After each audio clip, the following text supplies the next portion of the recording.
एक और अहम खबर है, इलेक्शन मैनेजमेंट सिस्टम के जरिए तजर्बाती मशक करने का फैसला। इलेक्शन कमीशन ने चारों सूबाई इलेक्शन कमिश्नर्स को मुरासला इरसाल कर दिया है। रिटर्निंग अफसरान 26 जनवरी को EMS पर तजर्बाती मशक करें, हिदायत की गई है। EMS की पेशगी मशक 26 जनवरी को की जाएगी, ये भी मुरासला लिखा गया है। तफसीलात जान लेते हैं बोल न्यूज़ के नुमाइंदे फ़हद चौधरी से। फ़हद बताइए।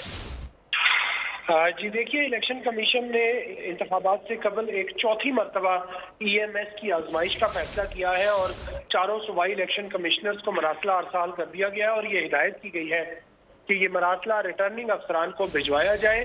EMS का तजर्बा जो है वो 26 जनवरी को किया जाएगा और रिटर्निंग अफसरान 26 जनवरी को रिजल्ट की तैयारी के लिए EMS पर तजर्बाती मशक करेंगे और रिजल्ट की तैयारी के लिए मशक रिटर्निंग अफसरान के दफातर में ही की जाएगी।